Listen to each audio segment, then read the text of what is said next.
South ఇండియాలోని అతి తక్కువ ధరలకి రత్నాలనందించే ఏకైక సంస్థ 6JVR. ఆంధ్రప్రదేశ్లో విజయవాడ నగరం పేరు చెప్పగానే ఎక్కువ మంది మదిలో మెదిలేటువంటిది కనకదుర్గమ్మ గుడి తర్వాత భవానీ ఐలాండ్ గురించి. భవానీ ఐలాండ్లో ఎలాంటి అట్రాక్షన్స్ ఉన్నాయి? భవానీ ఐలాండ్ని ఫ్యూచరిస్టిక్గా చూస్తే హవాయ్ ఐలాండ్స్ తరహాలో డెవలప్ చేయొచ్చు అనేటువంటి చర్చలు కూడా గతంలో జరిగినాయి. కానీ అటువంటి ప్రయత్నాలు ఏమీ జరగలేదు. ఇప్పుడు కూటమి ప్రభుత్వం ఏర్పడిన తర్వాత మరొకసారి ఏపీలో ముఖ్యంగా అమరావతి రీజియన్లో టూరిజం ప్రాజెక్టులపైన దృష్టి పెడుతుంది. ఈ క్రమంలోనే భవానీ ఐలాండ్ రూపురేఖల మార్పు పైన విస్తృతమైనటువంటి చర్చ నడుస్తుంది. అసలు 5 ఏళ్ల క్రితం, అంటే గత 5 ఏళ్లుగా నిర్లక్ష్యపు నీడల ఫలితంగా టూరిజం కోసం ఏర్పాటు చేసినటువంటి అనేక వ్యవస్థలు ఇక్కడ దెబ్బతిన్నాయనేటువంటి విమర్శలు ఉన్నాయి. సో 5 ఏళ్ల క్రితం అసలు టూరిజం పరంగా చూస్తే భవానీ ఐలాండ్ కానీ కృష్ణానది పరిసర ప్రాంతాలు, ప్రకాశం బ్యారేజ్ పరిసర ప్రాంతాలు ఏ విధంగా ఉన్నాయి ఒకసారి ఈ వీడియోలో చూద్దాం.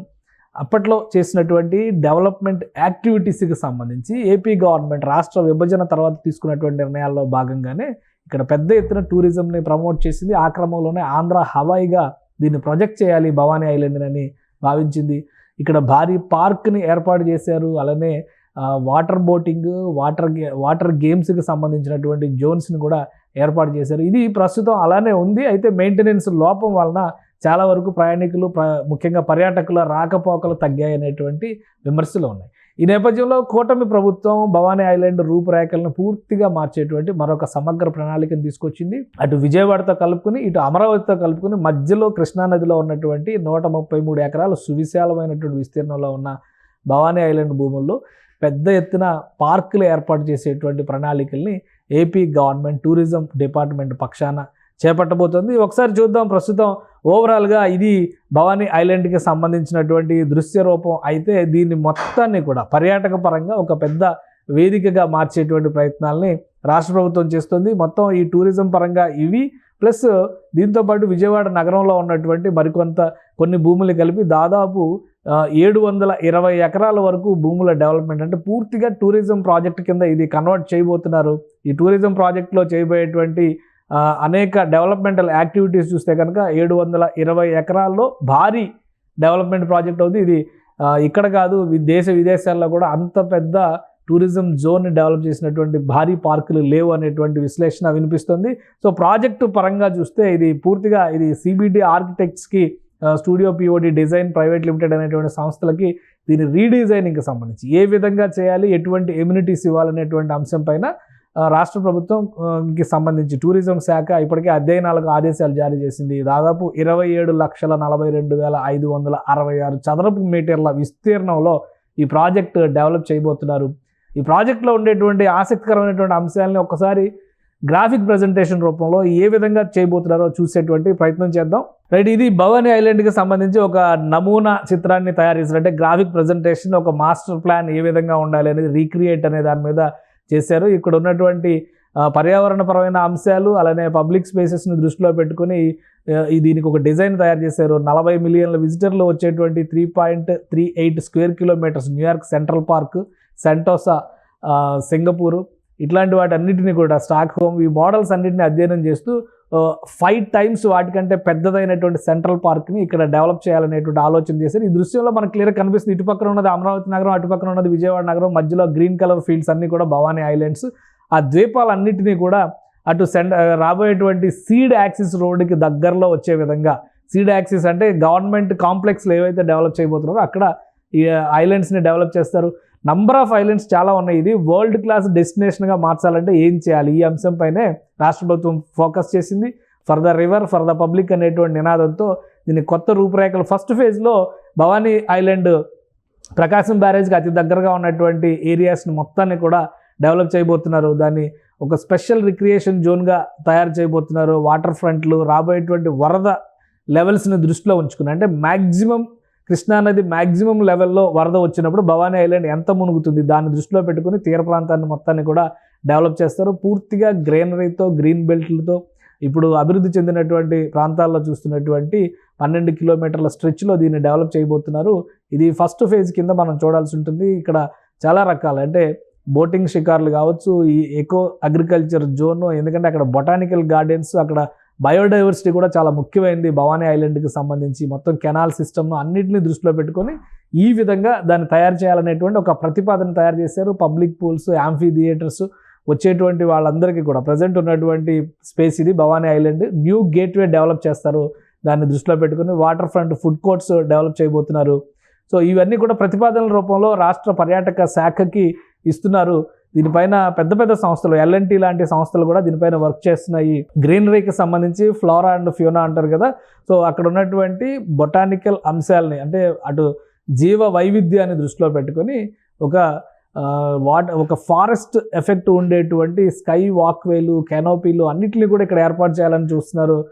ట్రెక్కింగ్ జోన్ కింద డెవలప్ చేయాలి, వాకింగ్ జోన్ కింద డెవలప్ చేయాలి. వీటన్నిటిని పిల్లలకి సంబంధించినటువంటి రిక్రియేషన్ జోన్స్ని కూడా ఇందులో పెద్ద ఎత్తున ఉండేలాగా ప్లాన్ చేస్తున్నారు. ఇది అమరావతి నగరానికి అమరావతి నగరానికి సంబంధించి గేట్వే కాంప్లెక్స్ వైపు వచ్చేటువంటి వైపు ఉండదు. ఇది ప్రస్తుతం ఉన్నటువంటి విజయవాడ నగరానికి చాలా దగ్గరగా ఉండేటువంటి ప్రదేశం అవుతుంది. విజయవాడ నుంచి బోటింగ్లో వెళ్ళొచ్చు. అవతల వైపు అమరావతి డెవలప్ అయిన తర్వాత అవతల వైపు నుంచి ఇక్కడ జెట్టీల ద్వారా ప్రయాణం చేయడానికి కూడా వ్యవస్థను ఏర్పాటు చేస్తారు. ఎక్కువగా విజయవాడ చుట్టుపక్కల ఉన్నటువంటి కాలువలని, ముఖ్యంగా ప్రకాశం బ్యారేజ్కి చుట్టుపక్కల దాదాపు 5-6 ప్రధానమైనటువంటి కాలువలు ఉంటాయి. అదేవిధంగా అమరావతి ఎగువన వచ్చేటువంటి అమరావతికి కూడా కెనాల్ సిస్టమ్ని డెవలప్ చేయాలనేటువంటి ఆలోచనని రాష్ట్ర ప్రభుత్వం చేస్తుంది. అందుకనే బ్లూ గ్రీన్ సిటీగా అమరావతిని పేర్కొంది ఆంధ్రప్రదేశ్ ప్రభుత్వం. సో ఆ అంశాన్ని దృష్టిలో పెట్టుకొని ఒక స్ట్రాటజిక్ కెనాల్ ట్రావెలింగ్ సిస్టమ్ని, వ్యవస్థని ఇక్కడ డెవలప్ చేయాలనేటువంటి ఆలోచన చేస్తున్నారు. ప్రస్తుతం ఉన్నటువంటి ప్రకృతికి ఎటువంటి ఇబ్బంది కలగకుండా ఆ జీవ వైవిధ్యాన్ని కాపాడుకుంటూనే ఈ ప్రాజెక్ట్ని ఫుల్ గ్రీన్ ప్రాజెక్ట్ కింద ఏ విధంగా డెవలప్ చేయాలి అనేటువంటి ఆలోచన చేస్తున్నారు. సో ఫ్లడ్ లెవెల్స్ వచ్చినా, వెట్లాండ్స్ మునిగిపోయేటువంటి పరిస్థితులు వచ్చినా ఎటువంటి ఆటంకం కలగకుండా ఉండేలాగా ఈ ప్రాజెక్ట్ని తీర్చిదిద్దాలని ఆంధ్రప్రదేశ్ ప్రభుత్వం ప్రయత్నిస్తోంది.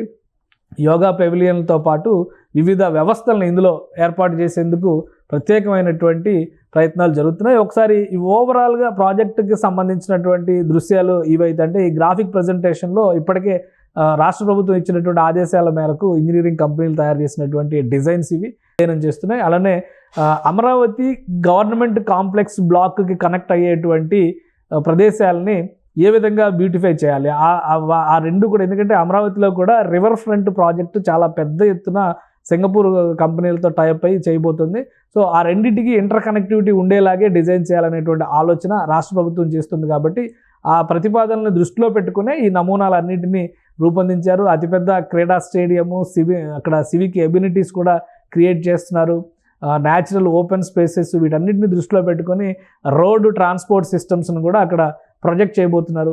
సో ఇది అమరావతి వ్యూ పార్క్. ఇందులో ఒక ఫ్లాగ్ పార్క్ అనేది, ఒక భారీ ఫ్లాగ్ పార్క్ని కూడా ఏర్పాటు చేయబోతున్నారు. ఇది న్యూయార్క్లో ఏర్పాటు చేసినటువంటి సెంట్రల్ పార్క్ అంటే చాలా పెద్ద పార్క్ అవుతుంది అనేటువంటి అంశాన్ని రాష్ట్ర ప్రభుత్వ అధికారులు చెబుతున్నారు. సో సైక్లింగ్ జోన్స్ అన్నీ రిక్రియేషన్ పరంగా చూస్తే ఎటువంటి సౌకర్యాలు ఈ ఆధునిక జీవన విధానంలో ఆరోగ్యపరంగా మనం కోరుకుంటామో, ప్రకృతి ఒడిలో, ముఖ్యంగా కృష్ణానది ఒడిలో ఉండేటువంటి ఈ ద్వీపాల్లో డెవలప్ చేయడం ద్వారా రాబోయేటువంటి రోజుల్లో బ్రిడ్జిల్ని డెవలప్ చేయడం వల్ల రాకపోకలు పెద్ద ఎత్తున జరుగుతాయి. కాబట్టి వాటన్నిటిని దృష్టిలో పెట్టుకుని ఒక కాంపోజిట్ ప్లాన్ను తయారు చేయాలని రాష్ట్ర ప్రభుత్వం డిజైన్ చేసింది.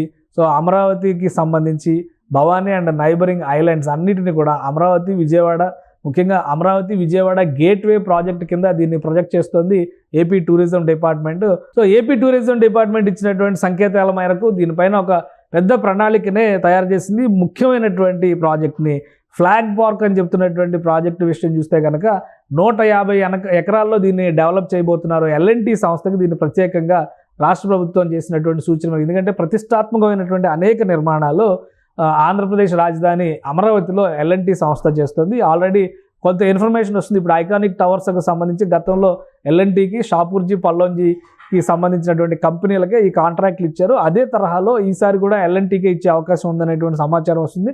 సో ఇప్పుడు భవానీ ఐలాండ్కి సంబంధించినటువంటి ఈ భారీ ఫ్లాగ్ పార్క్ నిర్మాణ నమూనా బాధ్యతలను కూడా L&T సంస్థకే రాష్ట్ర ప్రభుత్వం అప్పగించబోతున్నట్టుగా సమాచారం అందుతుంది.